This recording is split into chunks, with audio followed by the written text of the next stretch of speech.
Good afternoon, everyone. Coach Marlin would be here, but obviously he's dealing with Miss Jenny, who's still on the IR, and we're hoping she gets better fast. He's been dealing with that for the last week.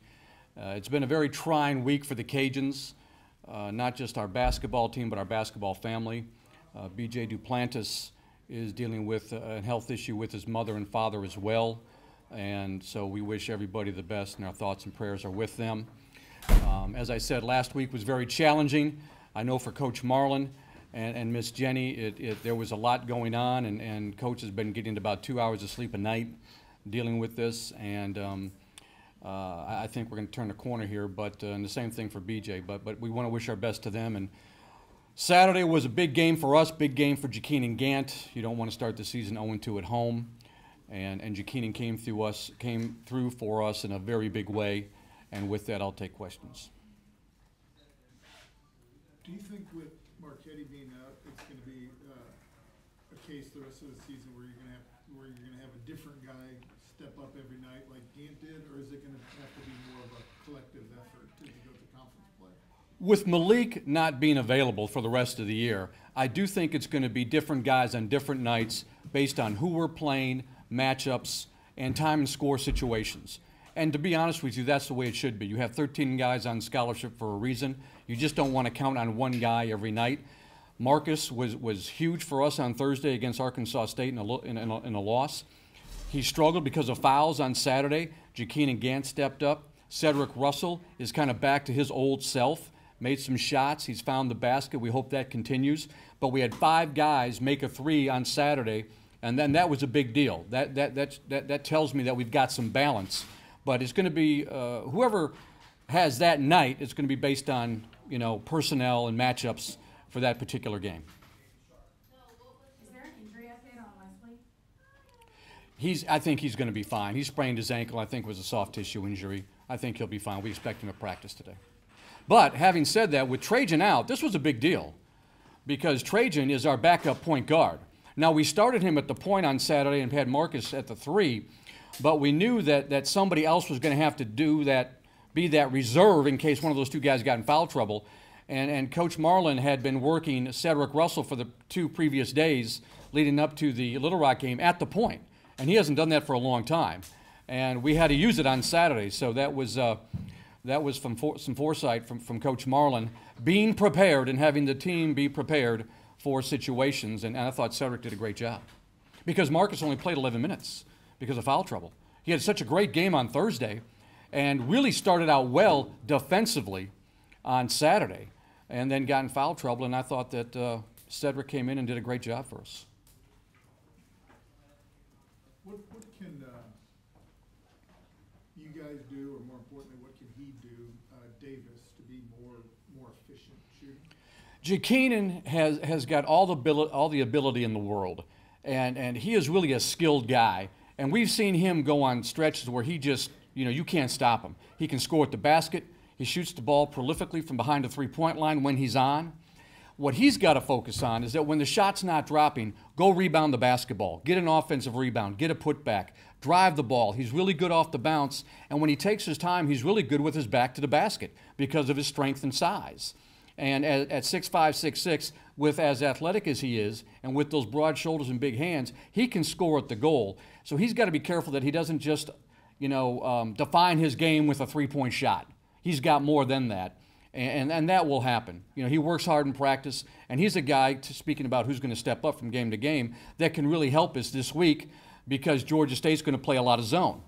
And Georgia Southern probably will play some zone as well, so we're going to have as many shooters on the floor as we can. But having said that, you just can't rely on the 3-point shot. You've also got to work the ball inside out, and he's capable of doing that. Any thought to changing the style of play in terms of slowing things down if necessary?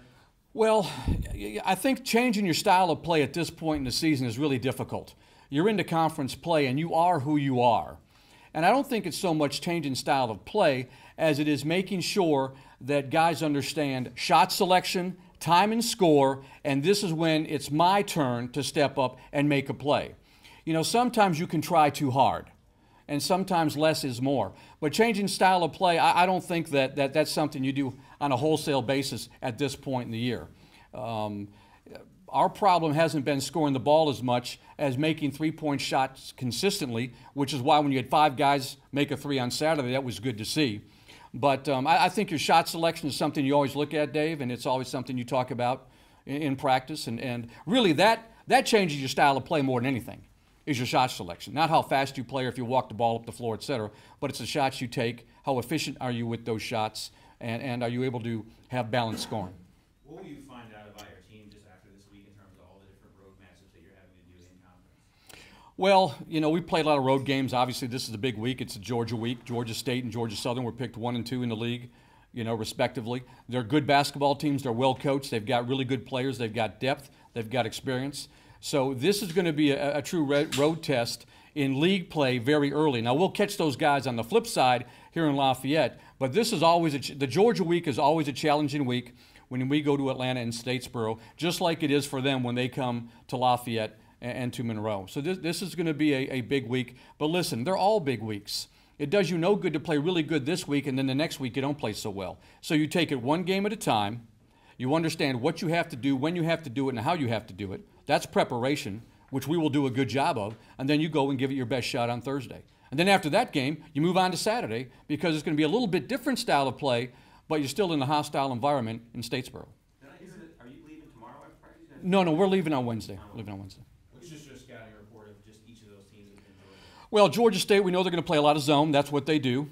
And they've got very balanced scoring, starting with DeMarcus Simons. He's a really good player. He's a pro prospect. They can shoot the ball from beyond the three-point arc with a variety of people. They're really good at the basket.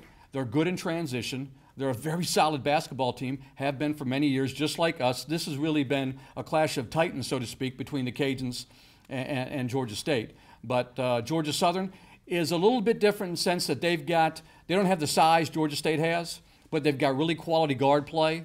They'll mix it up defensively. They'll press a little bit more than maybe Georgia State will, and they're really good at home. So both these teams are really good at home. We're going to have to be prepared for that. We will be. That's never an issue, but it's going to be an exciting week. Is it simply just the fact that these two teams have been around the top of the Sun Belt for all these years? We're talking about you and Georgia State. That makes every game that you play so heated and so spirited from the beginning to the very end? There's no question that the Cajuns and Georgia State have been at the top of the league since I've been here, and I'm going into my 5th year. It's just been that way. And the games are very, very competitive. There's a different level of, shall I say, gamesmanship a little bit for these two games, as it should be, and that's what makes it fun. That's what makes a rivalry fun, and we're looking forward to Thursday's game. What's different about ULM? You mentioned that's different on Saturday. What's different about that? Different than who? The games you have earlier this week. What's different about facing ULM? Well, ULM's 3 games down the road, so we're not really even thinking about that. We're worrying about Georgia State. Then we'll progress to Georgia Southern, and then after that we'll come home on Sunday and eat lunch, and then we'll try to worry about ULM after that. And then what difference you mentioned earlier about Jakeenan, but just in terms of before the game, what type of fire in his eyes, and just as the game progressed, what did you see differently from him than other games? Well, I mean, Jakeenan is a very skilled player, and you saw all of his abilities as a showcase on Saturday. He opened up the toolbox on Saturday. And he has the ability to be a stretch 4. That's an NBA term where you're a big that can take it beyond the three-point line. He has the ability to score at the basket, and he made the mid-range jump shot as well. And I know, Schultz, you'll be proud of that. So he scores at all 3 levels. He really does. He scores at all 3 levels. But he rebounded the ball, and he blocked shots. I mean, you saw all of his talents on display on Saturday night. Will it be that way every game? Of course not. But his preparation was no different for the Little Rock game as it was for the Arkansas State game. A lot of times when players have the kind of nights he had, it's all about matchups, style of play, what the other team is trying to do, and what you're trying to do to counteract that. And it worked for Jakeenan. We thought we could do some stuff with Jakeenan on Saturday because of the way Little Rock was going to guard us, and give all the credit to Jakeenan. He came through and got the job done. But he was prepared for that. He really was. And Coach Marlin for 2 days had talked about that on the Friday prior to the game, and then, on Saturday in terms of making sure the message got through that this is something that we can exploit. And once again, all the credit goes to Jakeenan because he got the job done. I know everyone has Malik and the points that he leaves by being injured. And I know you know that Jakeenan can't do that every night. Is there a guy that you're telling, okay, you have to increase your points per game to this because we need this from you. We know you're capable of taking it to the next level in scoring. No, we don't go to individual players and say, you have to score this many points, you have to get this many rebounds, you have to get this many assists, because it just isn't going to work that way. You know, when you look at the previous 2 weeks, when you look at the McNeese game, Malik Marquetti made 7 threes, all right, on the road, tough environment. We were their biggest game of the year at their brand new facility. He makes seven threes, plays a great game, we win the game. Against Southeastern, P.J. Hardy comes off the bench, makes 3 threes, hits a big-time shot to give us the lead. All right? Against Arkansas State, Stroman has a career high, you know, and does a great job on both ends. And then last Saturday against Little Rock, you've got Gant. This is a team game. It's not an individual game. So players know what their expectations are, and the expectations are that you play hard, you play with a purpose, and you do the best job you can, but make sure you do your job. Don't try to do the other guy's job. And when you do that, you're going to have success. But once again, it's all based on matchups and style of play and that individual game that's in front of you. And that's what's going to determine who has what night. But yes, you need to have balance. You need to have balanced scoring. You need to have balanced rebounding. You've got to get good play from your bench. You know, all that comes into play into terms of who's going to be there for you on the score sheet at the end of the game. When will be determined if Bob makes the trip? Right now, he's going to make the trip. Right now, he's going to make the trip. There's no discussion otherwise. If he's healthy, is Wesley somebody who can help you defensively on Tukey Brown with that? Oh, there's no question. I think that Trajan kind of reminds me of Tukey Brown. He's just he's a smaller version of it. Tukey's a great player. And I know a lot of times people talk about DeMarcus Simons and other guys in this league. Last year, you know, we had Bryce, we had Frank. But Brown is going to be a 4-year first-team all-conference guy and was headed to Mississippi State out of high school. And he's a Power 5 type player. He could start for a lot of Power 5 teams, upper echelon Power 5 teams. But, you know, Trajan has such a strong work ethic, and he's so good defensively, and he's strong. You know, he's strong, and he's got a good base, and he'll be able to stay in front of Brown. Now, the question is, when you're coming off a screen, trying to fight over the top of that screen to get to Brown, that's the real challenge. That's when you've got to have, you know, some help from your friends, as the song says, you know. But no, Trajan can really help us against Brown, and that's going to be Marcus's assignment, I'm sure, you know. And listen, Marcus did a great job on Saturday against Luke. I mean, that guy, he had a hard time getting a shot off, you know, while he was in the game for the first 3 minutes he played. You know, he did a really good job.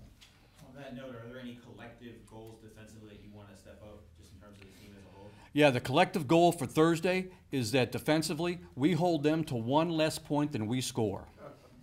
Because if we do that, we got a great chance of winning. You know, no, the defensive goals never change. You want to make teams take uncomfortable twos. You want them to get out of their rhythm offensively. You don't want to allow them to dictate pace of play. That's what you want to do defensively. And if you can do that every game, no matter who your opponent is, no matter the style of play, you'll have success. But everyone asks me all the time, you know, what's the game plan? And I say, score 1 more point than the other guy. And if you do that, your chances are you're going to come out on top. I went to a public school, but that's the way it was always told me. But your defensive principles never change. You know, what you're trying to do defensively doesn't change. You want to make teams take tough shots. You want to rebound the basketball. You don't want to give them easy shots, all right? And when you want to control the boards. And if you do that, you'll have success. With the significant rebounding margin in the loss Thursday and then winning the rebounding battle Saturday, how much of that was you're talking about based on the matchup versus guys just maybe answered a challenge you guys? Oh, I don't think there's any question they answered a challenge, for sure. And Jakeenan's one of those guys that needs to do that. You know, and he's got the ability to do that. But I thought as a collective group, we did a much better job of rebounding the basketball. How much was it really emphasized and challenged to the guys in practice? Oh, it was emphasized while we're meeting with the team after the Arkansas State game, because that's something that just doesn't happen to us. You know, think about it, guys. We've been blessed in the 5 years I've been here. We've had the best rebounder in the league in Sean Long, then the next best rebounder in the league in Bryce Washington, and there were other guys involved that could also really rebound.